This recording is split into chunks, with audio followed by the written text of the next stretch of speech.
Hey, you guys. So, empaths, I have a little bit of advice for you. Don't forget to meditate.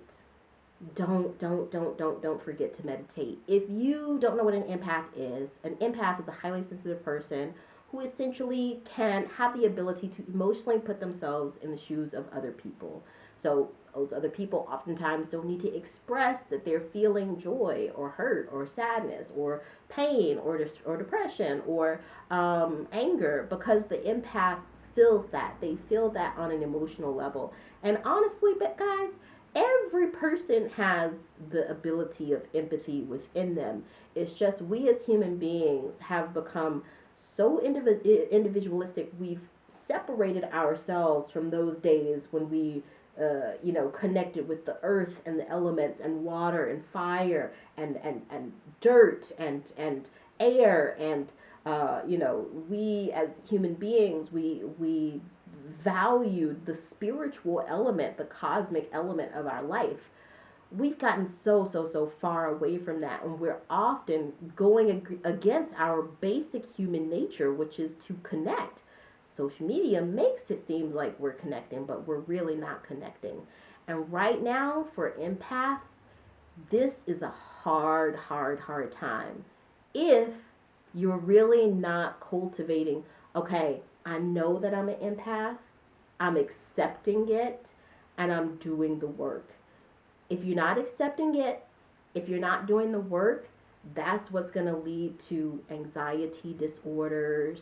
That's what's going to lead to panic attacks, asthma attacks, mental breakdowns, illnesses, all types of stuff. If you're a person who growing up, for example, and this is for the people who maybe you're watching and you don't know if you're an empath or not, but for example, if you grew up and people often tell you, oh, you're just too sensitive, or don't listen to him, he just feels things too much, or don't listen to her, she just, she's a drama queen.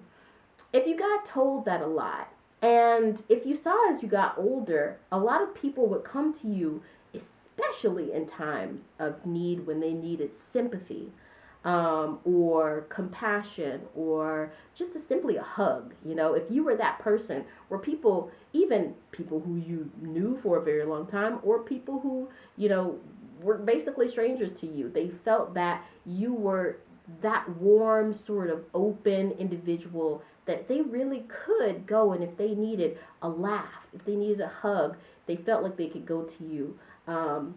That could be an indicator that you're an empath. If you feel things really deeply, the good feelings and the bad feelings, it's like you don't need the ganja or the what do they call what is it, the white lady, I don't know, however the street terms. You don't need drugs or alcohol or anything really for you to be on another level, because you already are there. Just stepping outside and looking at the trees, looking at the sky is so captivating for you. You might be an empath. If you're highly intuitive and like you're adaptive, you might be an empath. Anyway, a lot for most of you guys, you probably already know you're an empath, and that's why you landed on this video. In this day and age, social media makes us feel like we're connected, but we're not really connected.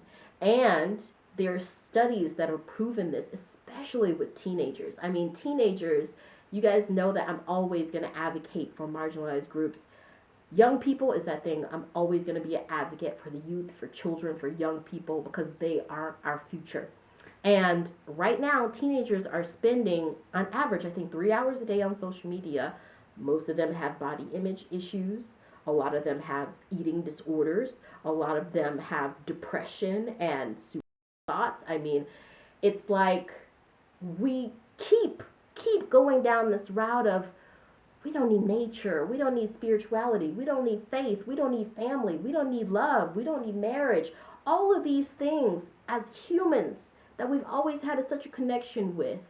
No, we just need Instagram, we need Snapchat, we need iMessage, we need Pinterest, we need a job that pays a lot of money, we need to be an influencer, we need a big screen TV, we need a car, we need collagen, we need liposuction. in that age, an empath is gonna feel extremely, like extreme cognitive dissonance. There's gonna be extreme cognitive dissonance, like a dissociation with what's happening in the larger world and what's happening inside of us. And if you are an empath who is denying your empathy, denying that inherent burning desire for compassion for other human beings, connecting with other human beings on a deep level, connecting with yourself on a deep level, a need to create an energy shield around you to protect you from anxiety and stress and judgment and ridicule and people trying to lock you into a box and label you. If you don't cultivate that stuff, it's really not going to be good.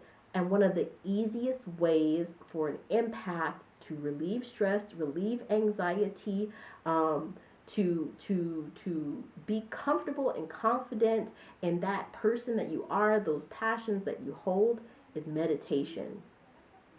Meditation, especially in this day, because what's happening is social media is full of all this fake stuff, and all these people are smiling these fake smiles and acting like their life, their fake life that they're presenting on social media is so perfect. But behind that, it's not perfect. And so you might see it, and at the same time, you also have alternatively, contrarily, you look at the polarization within society right now, in the Western world particularly, and you're like, holy crap, what is going on? Everybody is so angry. Everybody is so bigoted. Everybody's so biased. Everybody's so negative. Everybody's not optimistic. I just don't understand it. I feel like between the years of like 1995 and 2002, it was good for an empath. Oh, God. Did you guys ever watch that show Charmed? I love that show Charmed. Anyway, 90s shows. But during that time, I feel like that was a day and age where you just didn't have overt, divisive, dissenting voices as much as you do today. And maybe you did, but you didn't see them because social media wasn't constantly putting them in front of you. So, sometimes you need to put your phone down. Sometimes you need to put your phone down and you just need to connect with that human being that's within. You don't have to care about anybody else. You don't have to care about, what people think of you, people staring at you or what, anything. Just, go and look in that mirror and remember who you are. So,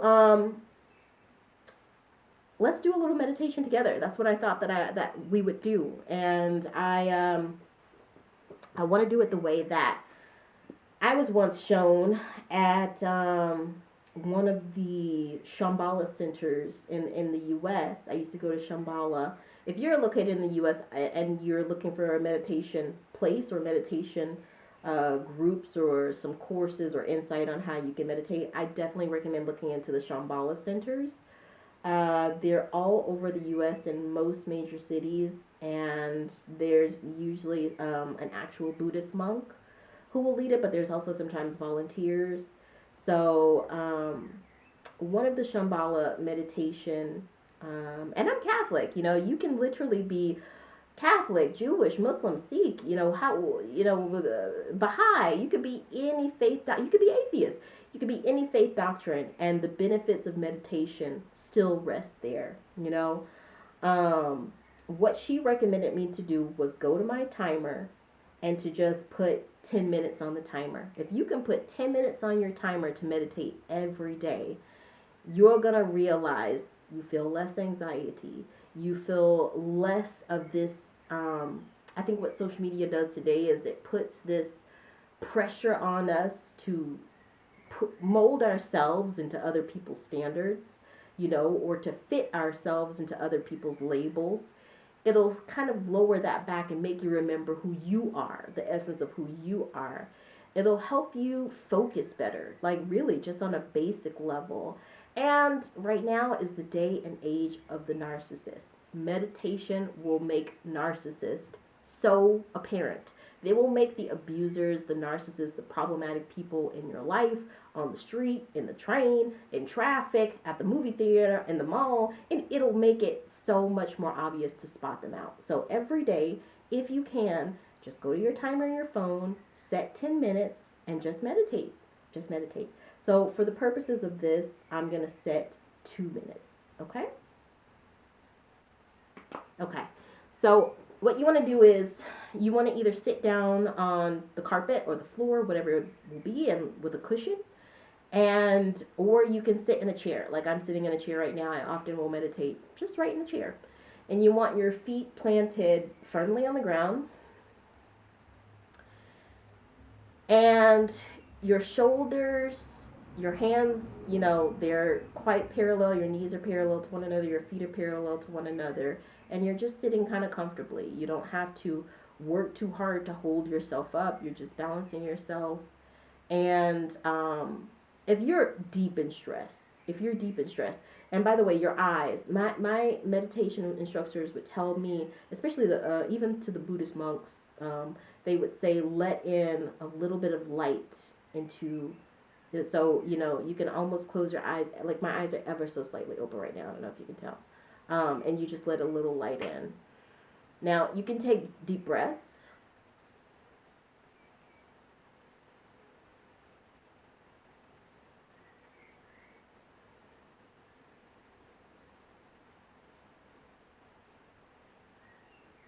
Silently, like that.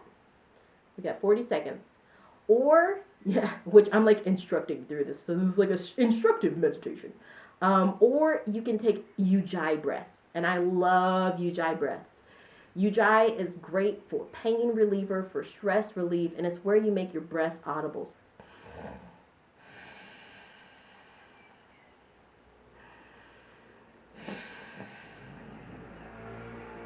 I know it sounds like you're...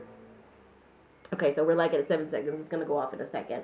I know it sounds like you literally like are a snoring old man, but it's like something about that audible sound is a huge stress relief. I think it relates to our sort of lower instinct tribal selves. I mean, you feel like it's called Ujjayi breath because it's the breath of fire,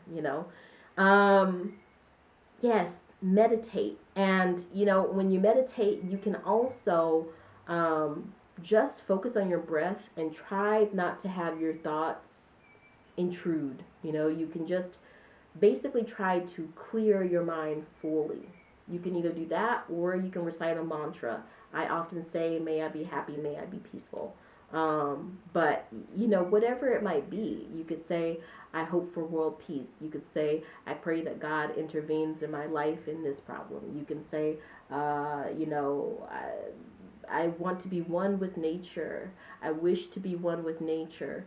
Or you could take it really, really literal. If you are having problems with stress or anxiety, maybe focusing, may I be more focused, may I be more focused, may I be more focused. And no, you don't have to say it audibly, but just in your mind.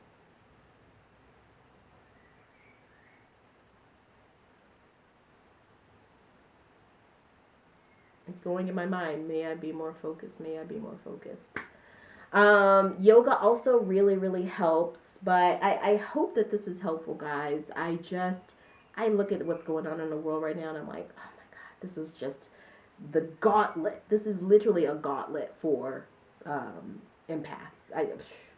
But anyway, guys, if you also have any other recommendations for any other empaths who roll onto this channel, go ahead, feel free to put them in the comments. If you're new here, hit the like and subscribe button, hit the bell so you know whenever I post a video, and I'll see you next time.